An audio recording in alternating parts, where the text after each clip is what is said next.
On est le 28 janvier, bienvenue en prenant votre café. Mark Carney, ça serait excusé à Trump, on va jaser de ça. Avoir notre pension, ça a l'air qu'il y a un nouveau logiciel qui ne fonctionne pas.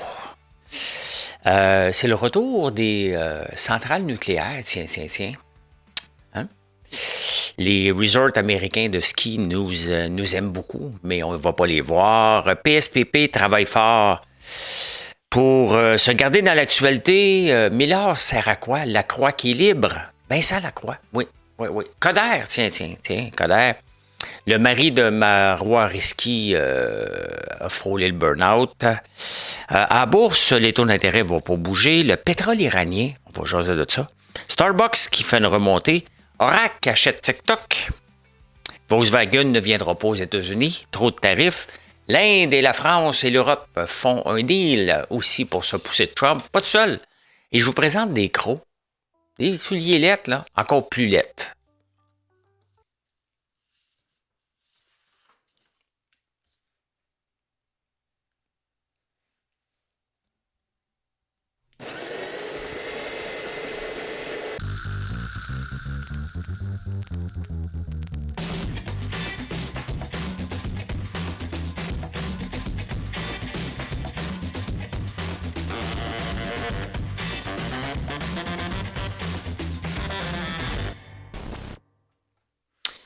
Je regardais ma vidéo de transition, puis je me disais, hey, il faudrait bien que j'en refasse une autre avec l'intelligence artificielle.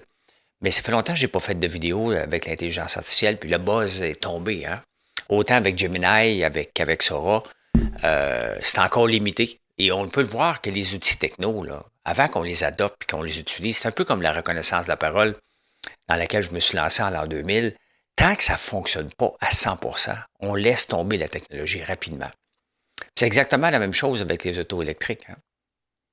On a vu le buzz, on veut des autos électriques, puis on dit « Wow, OK, ça ne charge pas vite, c'est problématique. » Regardez mon frère, une Kia là, un petit camion Kia, là, qui est très populaire, là, et il faut qu'il change la batterie, 5000 $. Elle est neuve. Il y a 3 ans l'auto. C'est loin d'être aussi parfait. Donc, quand une technologie ne fonctionne pas, ne remplace pas ce qu'on utilise déjà, on va le laisser tomber. Et c'est ça que nos gouvernements doivent jamais oublier. Il ne faut jamais oublier ça.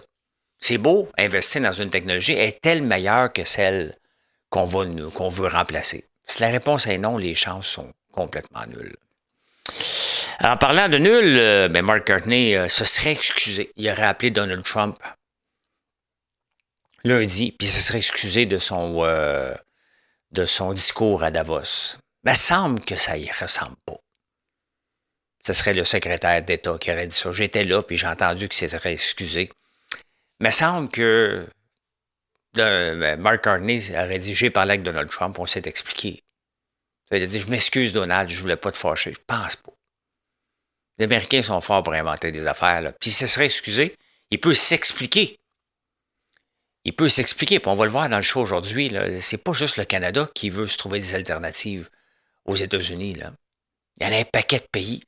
Un paquet de pays se poussent des États-Unis. C'est pas une place pour faire affaire, tout simplement. Fait que, à suivre. Vous savez que le système de paye du gouvernement fédéral, qu'on investit des milliards là-dedans, qui fonctionne toujours pas après des années, puis des années, puis des années, ben, ils ont changé de logiciel aussi pour le régime de pension du Canada. Et si tu te présentes en personne, ça ne fonctionne pas. Si tu le demandes sur le web, ça fonctionne. On fait tellement République de bananes des fois, là. Hein? Ça n'a pas de sens. Peut-être que je vois les nouvelles parce que je m'intéresse à mon fonds de pension. J'ai le droit, là, peu importe combien je vaux, combien je me verse comme salaire, j'ai le droit, j'ai cotisé et je vais en profiter comme tout le monde. Là. Moi, je le prends à partir de 60 ans. Donc, dans 18 mois. Dans 18 mois, je fais mes demandes et je l'envoie dans le CELI. On verra à 70 ans si j'ai eu raison ou pas. Prenez pas exemple sur moi, là. Si vous pouvez le retarder à 70 ans, parce que vous n'avez pas besoin tout de suite, mais vous risquez de n'avoir besoin à 70 ans, attendez. Faites pas ce que je fais, là. Des fois, je cherche de laboratoire. Je m'auto-laboratoirise. Et on parle de l'aplaventrisme. Moi, je m'auto-laboratoirise. Je sais que ça se dit pas, là, mais voilà. Et l'Ontario fait le virage vers l'énergie nucléaire et le Québec aussi commence à y réfléchir. Commence à réfléchir, bon, on vient de réanimer, on vient d'animer, parce qu'on ne l'a jamais utilisé, notre centrale au gaz naturel à Bécancour. Tu sais, il faut falloir se rendre compte là, que le trip hydroélectrique, c'est le fun. Oui, c'est naturel, mais on inonde en tabarnouche. Ça se fait pas sans, c'est pas si vert que ça non plus. Et le problème, c'est qu'on n'est pas capable de s'entendre avec les Autochtones à chaque fois. Donc, il faut qu'on se revienne d'abord, puis qu'on se rende compte qu'on a besoin d'énergie, nous autres aussi. Oui, faut augmenter la richesse créée par les centres de données. Il faut arrêter de le mettre la tête dans le sable et dire non, non, non, pas nous autres, ils vont aller ailleurs. Tu sais, à un moment donné, c'est pas si on prend une décision de pays puis dire non, on veut pas ça, puis que les autres pays embarquent, mais qu'est-ce qu'ils vont faire avec les centres de données? Est-ce qu'on va arrêter d'utiliser l'intelligence artificielle? Non. Est-ce qu'on va arrêter de faire du trading avec la crypto? La crypto est là pour rester.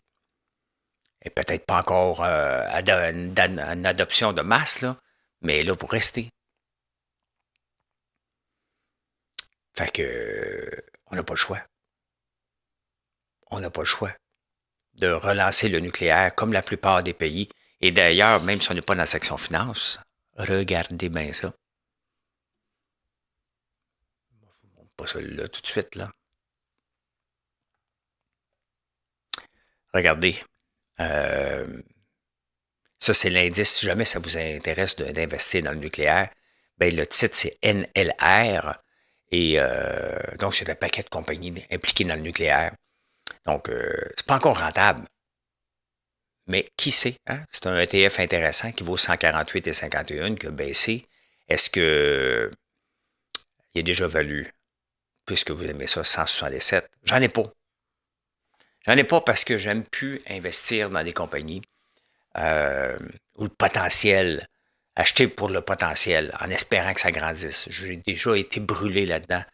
Mais définitivement que le nucléaire est là pour rester et prendre de l'expansion. La France en fait, l'Allemagne en fait, les États-Unis en font, les centres de données de Meta vont être avec l'énergie nucléaire.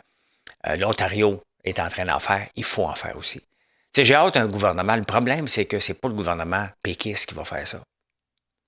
Quel gouvernement? Il y a à peu près juste le gouvernement d'Éric Duhem qui est assez game d'aller là-dedans. Le problème, c'est c'est Éric. Et avec personne. Donc, il ne sera pas au pouvoir.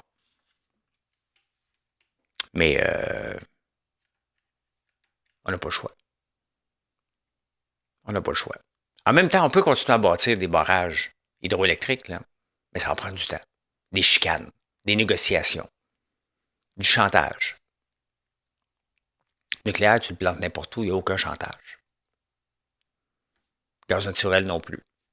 Ça aussi, c'est à tenir en ligne de compte. Les resorts américains, il n'y a pas juste Vegas, il y a certains hôtels à Vegas qui prennent l'argent canadien au pair. Parce qu'on n'y va plus. Trump nous a fait pousser des États-Unis. Il y a encore des gens qui y vont, là. Mais Trump nous a fait haïr les États-Unis. Donc, au lieu de faire du ski, mettons, à J-Peak, on va aller au Canada, au Québec, au lieu d'aller dans le Vermont, au lieu d'aller au Montana, un peu partout. Les Canadiens qui allaient dans les resorts de ski a diminué de 41%. Bon, le dollar est pas fort, là, mais quand même, il n'y a pas juste ça, c'est qu'on a peur.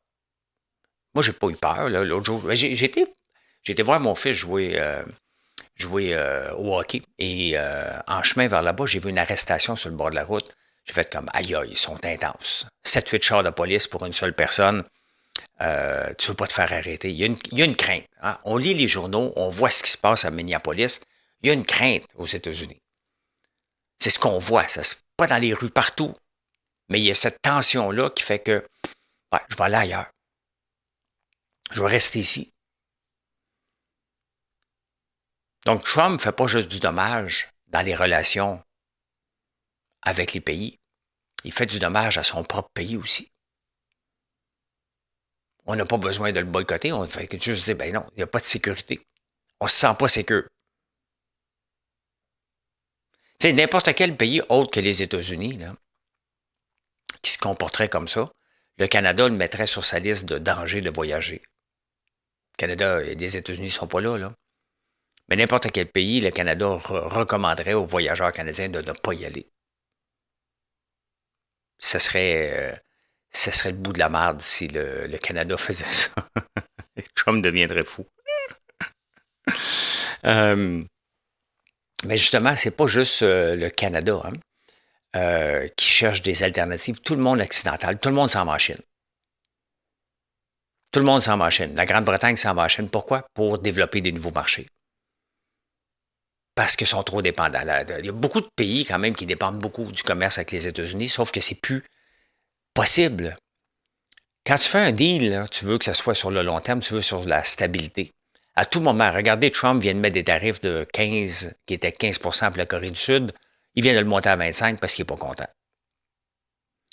Donc, les pays se revirent d'abord pour dire, on va aller voir ailleurs. On ne fermera pas la porte.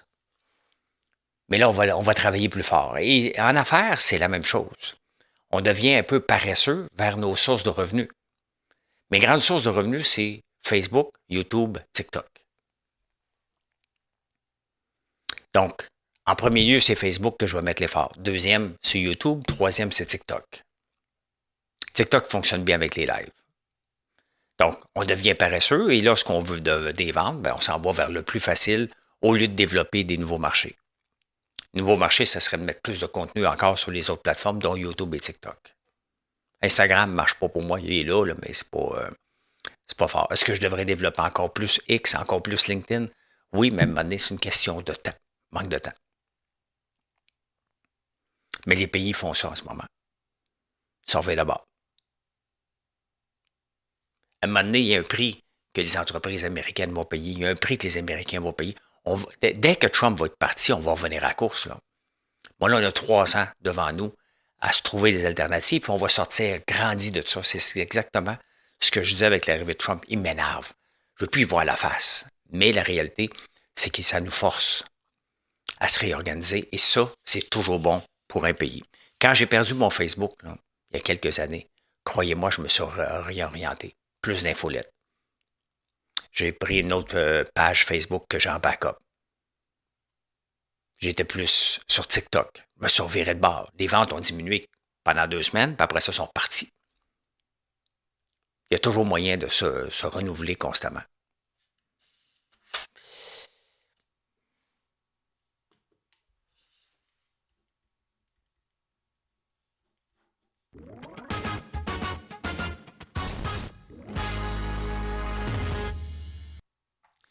C'est pas drôle, mais c'est une réalité. Un locataire sur 5 a de la misère à payer son loyer. Et les loyers sont de moins en moins entretenus. Je regarde, Marilyn, elle habite en appartement. Ça coûte cher. Ça coûte très cher. Pour avoir un 4,5.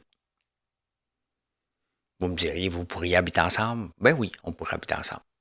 Mais une famille reconstituée, j'y crois pas. On s'entend tous bien, là. Mais j'ai encore Mathieu et Alexis ici qui ont 24 et 22 et Gaël qui rentre dans la phase d'adolescence. C'est de forcer ce qui n'est pas nécessaire. Ceci étant dit, elle vit dans un beau bloc, pas wow, juste un beau bloc, mais qui a besoin d'entretien. Depuis que je connais Marilyn, depuis qu'elle habite ici, ça doit faire 5 ans, à peu près 5-6 ans qu'elle est à Outremont, près d'ici, le building est toujours été en rénovation. De l'extérieur, ils ont refait toutes les allées communes au complet. Et là, la régie du bâtiment vient de dire, faut que tu refasses tes garages. Sincèrement, là, plus l'augmentation des taxes, plus l'augmentation de l'électricité, je ne sais pas comment ce building-là peut être rentable. Donc, bien évidemment que s'il est capable de faire tout ça, c'est que le propriétaire doit être fointé, doit avoir de l'argent. Donc, imaginez-vous des propriétaires un peu têtes, parce qu'on les prend pour des bandits, qu'il faut qu'ils augmentent le loyer et qui n'ont pas d'argent pour le rénover. Il y a des gens qui achètent des buildings, des immeubles en disant « Hey, vous être riche, c'est une belle épargne. » Puis finalement, ils n'ont plus de maudite scène, l'hypothèque est dans le tapis. Donc, ils sont obligés de monter le loyer. Les loyers sont laids. Et ça, c'est tout 7 ans de Valérie Plante. Si elle n'avait pas mis un contrôle des constructions, on serait peut-être pas là aujourd'hui. Et en même temps, c'était un wake-up call. Les locataires, ceux qui achètent des buildings, assurez-vous d'avoir les poches pleines. Ça coûte cher à entretenir. Hey, PSPP travaille très fort pour se maintenir dans l'actualité. Son discours, il y a Marie-Ève Doyon dans le Journal de Montréal en parle, puis je suis pas mal d'accord, son discours dans la fin de semaine était d'un vide sidéral. Il parlait beaucoup, un long discours fleuve, mais qui était vide, juste pour planter Courtney, comment qu'on fait pitié dans le Canada. Tu sais, il faut arrêter, là. Il faut arrêter, il n'y a pas personne qui embarque qu'on fait pitié dans le Canada, puis on est maltraité, là. Tu peux ne pas aimer le Canada, tu peux vouloir te séparer, mais trouve d'autres arguments que toujours chialer contre le fédéral qui nous abuse, là. Il n'y a pas d'abus. On n'embarque pas là-dedans. Pendant ce temps-là, Milliard, écoute, il travaille fort. Hein. Il est déjà dans l'oubli. Tu sais, en ce moment, là, toutes les parties sont dans l'oubli à peu près. On s'en fout un peu. On regarde un peu ce qui se passe avec Bernard Drinville, Christine Fréchette, lequel qui va se positionner, lequel qui va devenir premier ministre, au premier ministre. Est-ce qu'en même temps, on se pose la question, est-ce que François Legault va démissionner? Il va rester député pour avoir son 300 000 parce s'il démissionne, il n'a pas son allocation de 300 000. Est-ce qu'il va rester député? Ça serait presque drôle. Hein? Peut-être. 300 000, à moins qu'il se dise j'en ai pas besoin. Il n'y en a probablement pas besoin, mais on en a tous besoin. Donc, c'est à suivre. C'est plus ça qui nous intéresse en ce moment. La politique, il n'y a rien qui se passe. Le Québec est à l'arrêt et c'est ça qui va se passer lorsqu'on va avoir mis le Parti québécois au pouvoir. On va être à l'arrêt. En train de se préparer un référendum qui ne marchera pas. Quand il y a de l'incertitude, regardez ce qui se passe avec les États-Unis. Moi, je suis pour un référendum, j'ai pas de problème. Avec les conditions gagnantes, tout ce qu'on est presque certain qu'on va le gagner, puis qu'on va aller de l'avant. On ne peut pas juste aller tâter, puis redemander, pendant qu'on crée de l'insécurité. Pendant ce temps-là, il n'y a pas d'entreprise qui vient ici. Il n'y a pas d'entreprises qui vont venir ici. C'est un fait. Il y a des entreprises qui vont partir, qu'on va boycotter. Cadbury l'a déjà fait, ça va arriver encore aussi. Ça ne sera pas la catastrophe, là. Mais il faut vivre avec ces faits-là, qu'on ne va pas avancer comme société, puis on a besoin de créer de la richesse. C'est pas la priorité de Paul Saint-Pierre Plamondon, pas tout. Il ne sait pas comment créer de la richesse. Il connaît l'histoire. Il aime bien ça répéter l'histoire, là. Mais ça, pas de l'histoire qu'on veut. C'est du futur. Du présent puis du futur. Fait que, honnêtement, il se passe pas grand-chose. Quand les nouvelles les plus intéressantes là, de la journée au Québec, là, c'est Vincent Lacroix qui a fini son 18 ans de prison, sa liberté conditionnelle, parce que ça fait longtemps qu'il est sorti, et que Denis Coderre a évité la faillite en les créanciers acceptent un deal de 42 cents dans la pièce. On est gâtés des nouvelles. Là. Denis Coderre qui voulait être premier ministre. Denis Coderre qui a réussi à monter une dette de 1,1 million pour son train de vie.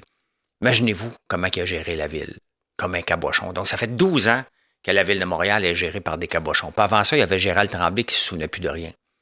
L'état de la ville de Montréal, là, et l'état des gens, qu'est-ce qu'on a mis, des gens qu'on a mis au pouvoir, là. La ville de Montréal est d'une laideur épouvantable. Les rues sont inacceptables. C'est inacceptable. La construction, c'est inacceptable. Le feu qu'on a eu l'autre jour, ça aurait dû être pris en charge. De mettre des incitatifs pour avoir des constructions ou des démolitions. J'étais sur la rue Saint-Laurent hier. Plein de locaux fermés. Sont où les initiatives? Il n'y en a pas. Montréal, ça fait plus de 20 ans qu'on n'a pas un maire. Là, on a une mairesse. On ne le sait pas trop. Là. On parle beaucoup d'itinérance, c'est correct. C'est l'enjeu du moment. Bien entendu, il fait froid. Mais il y a autre chose aussi. On a enlevé les boîtes bébés, là, des millions gaspillés. Mais on n'a pas géré encore les vraies affaires. Dans les journaux aussi, Greg Kelly, c'est le mari de Marois Risky.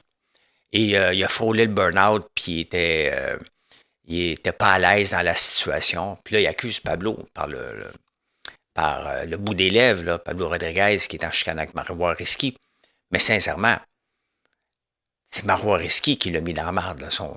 C'est sa femme, là. La façon qu'elle a fait sa sortie, elle aurait pu faire sa sortie, elle avait le droit. 100%.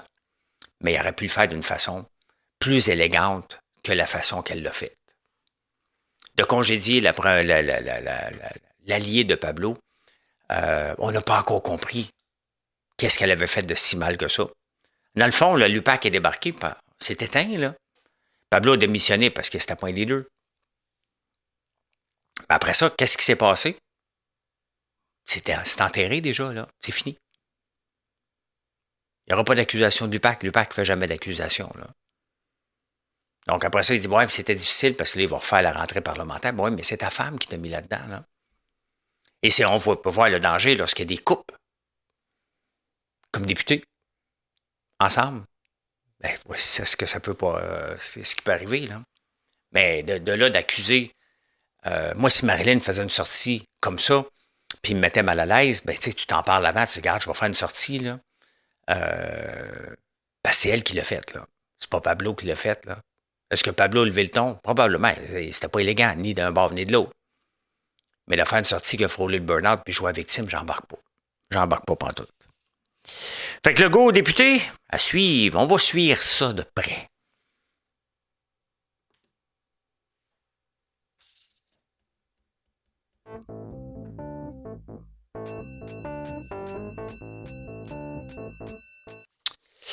Je suis allé voir mes placements. Ils ont mangé une bonne volée depuis une semaine. Depuis 2 semaines, là, une bonne volée avec la montée du dollar canadien. Puis il y a des entreprises qui ont moins performé. Mais c'est ça.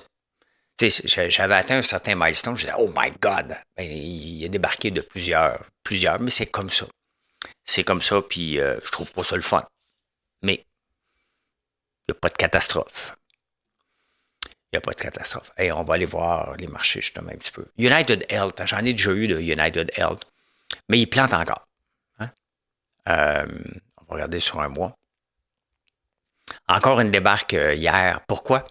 Parce que une débarque de 12% à 308 piastres. Et ça a déjà valu. Ça a déjà valu beaucoup.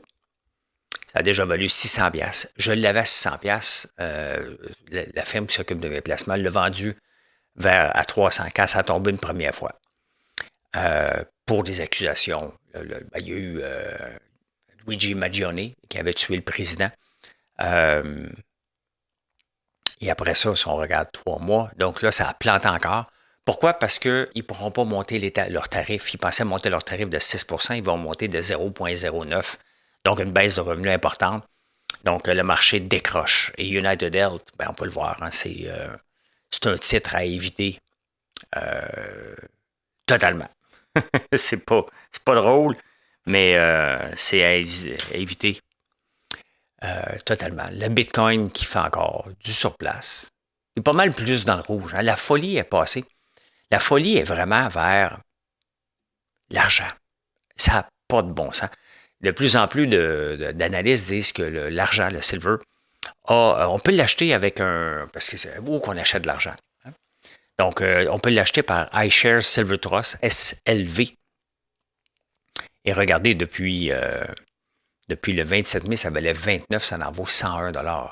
Vraiment une flèche. Est-ce qu'il va y avoir un falling knife par la suite? Ben, on ne le sait pas. On ne le sait pas. C'est quand même... je vois ça ici. Annulé. Ben, qui monte encore de 8%. On est vraiment dans le mémé, puis dans la folie. Là. Est-ce qu'on dit memes? Memes, hein? Mémé. Mais quand même, hein? Le pétrole qui monte un petit peu, l'or continue à monter, 5089. JP Morgan ou Goldman Sachs pense que l'or va monter à 6000 maintenant. Donc, j'embarque pas la table, mais regardez ça. C'est sûr que vous en avez, vous êtes enrichi solide si vous aviez du SLV. Là. Mais qui va acheter ça en ce moment? Faut y croire. C'est ça les placements, c'est qu'on ne sait jamais. Jamais. Est-ce qu'on a atteint le maximum? Il a monté en tabarnouche, mais est-ce qu'il va continuer à monter? Est-ce qu'on est dans un momentum? Il faudrait que je le fasse analyser par Livermore. J'ai un script Livermore, là, j'aurais dû le faire. Moi, le faire aujourd'hui. On va regarder demain qu'est-ce que Livermore dit par rapport à ça. On en reparle. On en reparle. Les taux d'intérêt la Banque du Canada va se rencontrer aujourd'hui pour voir les taux d'intérêt, mais à la lumière de l'inflation. Et surtout de l'inflation et du taux de chômage, misez pas sur une baisse des taux d'intérêt, ça risque de rester stable. Et le dollar canadien se stabilise aussi après avoir monté à 73,07, il redescend à 72,90 en ce moment. Le dollar, le DXY qui est un ensemble, si on regarde sur 3 mois, le dollar américain se descend encore vis-à-vis de toutes les devises. Quelle autre chose que je veux vous montrer ici? Je vais vous montrer ça ici. Iranian oil profits are shrinking. Regardez depuis 2015. L'Iran qui envoyait du pétrole à travers le monde et la Chine était un grand acheteur. 2015, à peu près 500 millions de barils par jour. En 2025, on parle de 1,5 million de barils par jour qui partent de l'Iran. Maintenant, l'Iran, à 99%, sinon 100%, envoie son pétrole vers la Chine. Et il l'envoie dans des bateaux fantômes parce que il y a des sanctions et les Américains ne veulent pas que le pétrole sorte. Donc, ça passe par toutes sortes de tours de passe-passe pour réussir à sortir. Mais c'est là. Tu sais, quand Mark Carney décide de rencontrer la Chine, on exporte déjà du pétrole vers la Chine. Je ne sais pas combien de barils par jour, là, par Trans Mountain. C'est ça que Mark Carney doit dire à Trump aussi. Regarde, on fait ça. La Chine va acheter du pétrole. Point final. Elle va en acheter. C'est là qu'on peut venir s'établir et dire à la Chine, regardez, on apaise les tensions avec les États-Unis, on fait notre deal d'auto électrique qui est symbolique, tu achètes du canola, et pourquoi qu'on ne fait pas une annonce que tu vas prendre plus de pétrole pour en acheter moins de l'Iran? Ça, là, ça satisfait tout le monde mondialement. Il y a une opportunité de 3 millions de barils par jour. On peut demander à Perplexity. On va demander. Perplexity. Combien de barils par jour partent du Canada? On ne fera pas de faute. Du Canada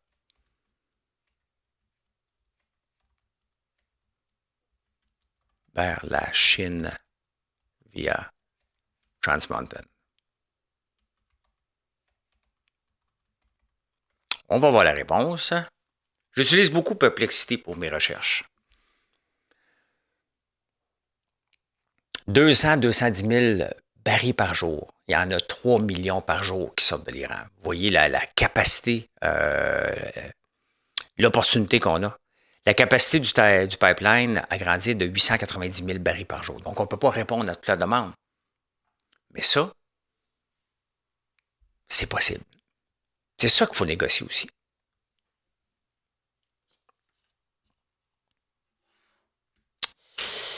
Oracle qui a acheté TikTok, finalement, TikTok a eu seulement aux États-Unis, qui a eu un downtime un peu en fin de semaine depuis l'achat. Qu'est-ce que ça dit pour Oracle?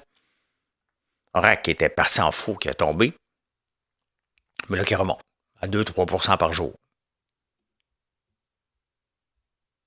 Ben regardez, c'est depuis le 12 janvier, donc depuis 15 jours, quand même de 205 à 171, c'est une bonne débarque, là, ça remonte.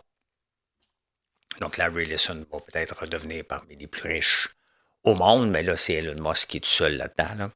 Mais là, Oracle, c'est fait. TikTok appartient à des États-Unis avec ByteDance aussi. Là. Donc, c'est maintenant fait. Starbucks, pendant qu'on est là, Starbucks a changé de CEO. Le CEO de Starbucks était parti chez Chipotle. Et Starbucks se cherche depuis quelques années. Il y a beaucoup de concurrence maintenant de Luchin Café en Chine. Mais ils se sont virés de bord puis on revenait à la base. Quelle est la base du service à la clientèle? Parler avec des clients. Il n'y a rien qui fâche plus un client de ne pas se faire regarder lorsqu'on commande. Bien là, les baristas ont reçu une nouvelle formation de dire bonjour aux gens. Quand ils voient quelqu'un arriver dans le magasin, bonjour, ils le regardent, comment ça va?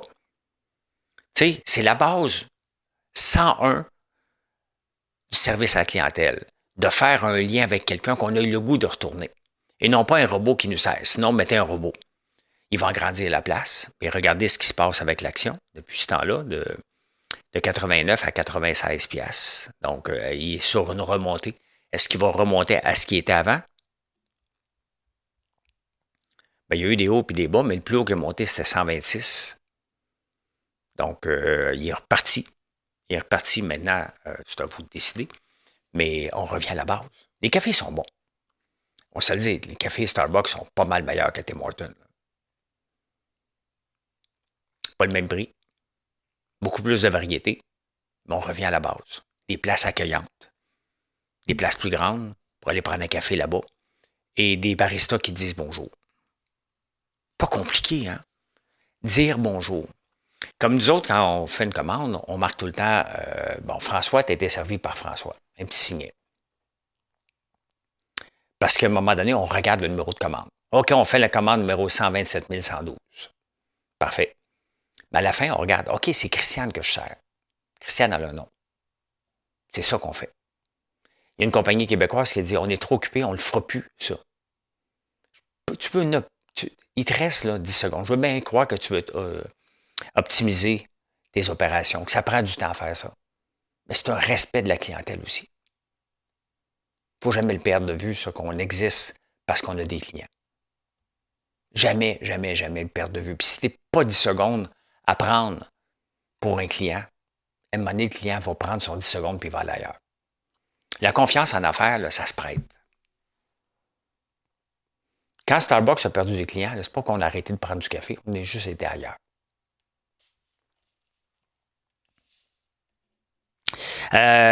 Volkswagen, tiens, je parlais justement de deal. Hein? Volkswagen, qui pensait ouvrir une nouvelle usine aux États-Unis, a décidé de ne pas l'ouvrir dans l'insécurité. Trop d'insécurité, trop de tarifs, ils vont aller ailleurs. Est-ce qu'ils vont venir au Canada? Ben, il y a de l'insécurité aussi un peu. Mais c'est ça, il y a des opportunités. Partout, le monde s'organise maintenant pour faire affaire avec d'autres personnes et disent non, on va laisser faire les États-Unis. Autant que nous autres, comme touristes, on n'y va pas aux États-Unis. Ben, les entreprises, c'est la même chose. Aller s'installer aux États-Unis en ce moment, c'est le chaos. On voit ce qui se passe à Minneapolis, ça fait peur. On a un maire à New York qui est gauchiste, extrême. Comment ça va se dérouler? On a Trump qui fait des sauts d'humeur à toutes les 2 minutes. C'est pas c'est pas un climat qui amène des affaires, là. Pour créer le nouvel emploi. Les États-Unis se doivent de créer leur propre emploi avec des entreprises qui existent déjà. Bon, il y a une entreprise dans le Journal de Montréal avant-hier qui était là, qui disait on est allé s'installer pour contrer les tarifs, on est allé s'installer aux États-Unis. C'est pas une fierté, là. Ils ont le droit, puis c'est correct de faire affaire, mais c'est pas une fierté, on a perdu des emplois, là.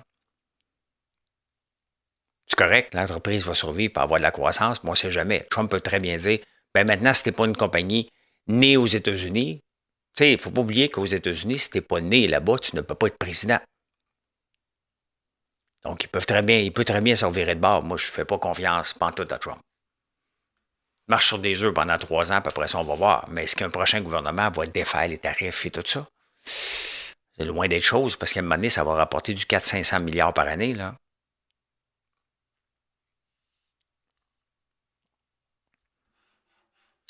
En parlant de deal, hein, l'Union européenne et surtout la France ont signé un deal avec l'Inde pour avoir un accord de libre-échange, justement dans la foulée de l'insécurité des États-Unis. Il y a beaucoup de deals à faire avec l'Inde et nous autres aussi, on doit se rapprocher, mais c'est comme ça. C'est tranquillement, ça s'effrite. On n'est pas les seuls, là. On l'a verbalisé dans un discours magistral de Mark Carney à Davos. Maintenant, il faut livrer. On est allé voir le Qatar, on est allé voir la Chine. Il faut que nous autres aussi, on fasse un effort global de voir qu'est-ce qu'on peut faire. C'est pas de boycotter Amazon, j'utilise Amazon. Moi, continuer à utiliser Amazon n'importe quand, pour certains systèmes. Mais autrement, j'essaie d'acheter au moins du bœuf canadien.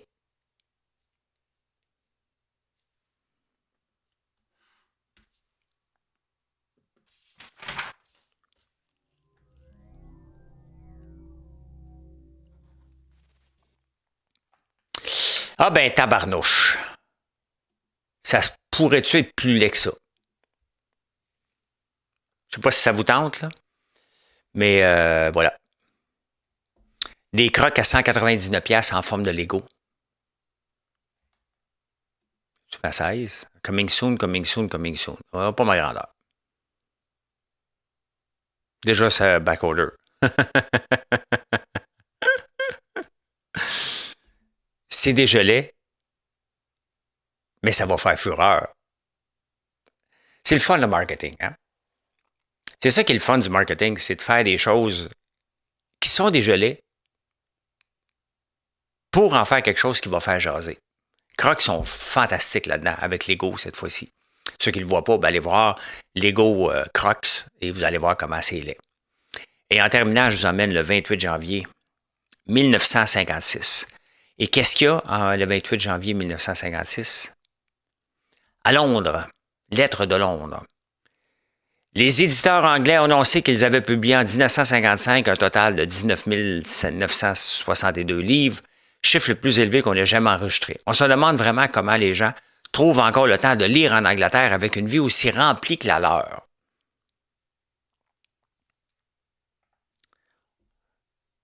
Écoute, j'ai 56, c'est 10 ans, 9 ans de plus que moi, donc ça fait 66 ans de cet article-là. Et on se pose la question sur la lecture qui va disparaître tranquillement parce que les gens sont très occupés. Et pourtant, la lecture aussi ici au Québec est encore en croissance. On lit encore beaucoup. Des fois, il faut faire toujours un bémol hein, sur les alarmistes, sur le futur. On ne connaît pas le futur. On a beau avoir eu depuis ce temps-là les réseaux sociaux, la télévision, la radio, les journaux. Tout ça fait que, puis la lecture continue quand même.